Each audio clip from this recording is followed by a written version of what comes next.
Assalamualaikum warahmatullahi wabarakatuh. Perkenalkan, nama saya Ririn Trisakti dengan NPM 11211121 dari kelas B3 Manajemen. Mengimani kematian adalah bagian penting dari banyak keyakinan dan filosofi kehidupan. Di berbagai agama dan sistem kepercayaan, konsep tentang kematian seringkali menjadi inti dari pemahaman tentang eksistensi dan tujuan hidup. Berikut beberapa arti pentingnya mengimani kematian dalam Islam.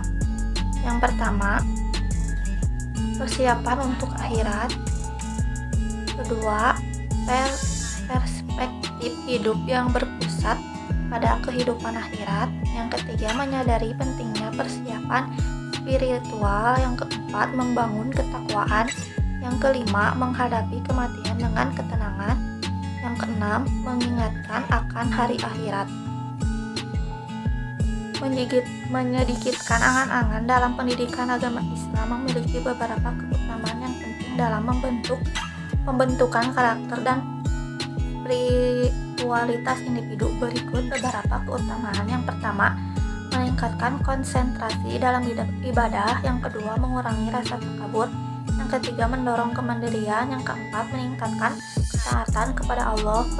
Yang kelima, memperkuat keteguhan hati. Yang keenam, menghindari gangguan setan. Sakaratul maut atau saat-saat menjelang kematian merupakan momen yang sangat penting dan berat bagi setiap individu.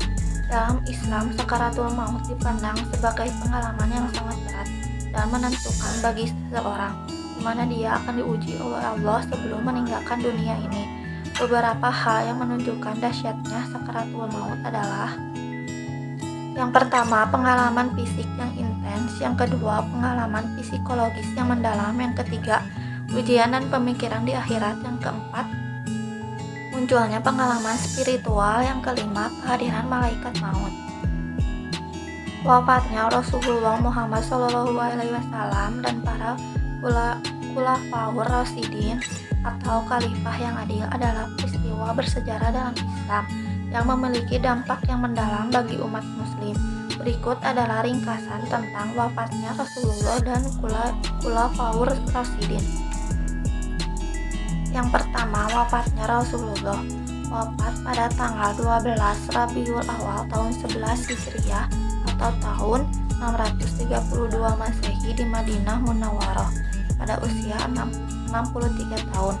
Beliau wafat setelah menderita sakit selama beberapa hari sebelumnya.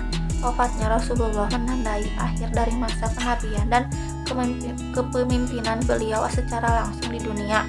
Sebelum wafat, beliau telah menyelesaikan tugas kenabian dengan menyampaikan pesan Islam secara menyeluruh dan menetapkan dasar-dasar agama Islam. Yang kedua, wafatnya khulafaur rasyidin. Khulafaur rasyidin merujuk kepada 4 khalifah yang memerintah setelah wafatnya Rasulullah, yaitu Abu Bakar As-Siddiq, Umar bin Khattab, Utsman bin Affan, dan Ali bin Abi Thalib. Semoga Allah meridhoi mereka semua.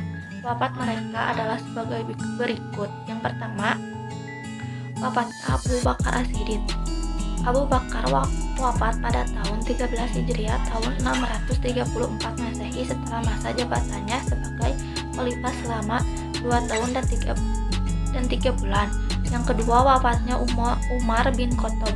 Umar wafat pada tahun 23 Hijriah tahun 644 Masehi setelah masa jabatannya sebagai khalifah selama 10 tahun. Yang ketiga, wafatnya Utsman bin Affan. Utsman wafat pada tahun 35 Hijriah tahun 656 Masehi setelah masa jabatannya sebagai khalifah selama 11 tahun. Yang keempat, wafatnya Ali bin Abi Thalib.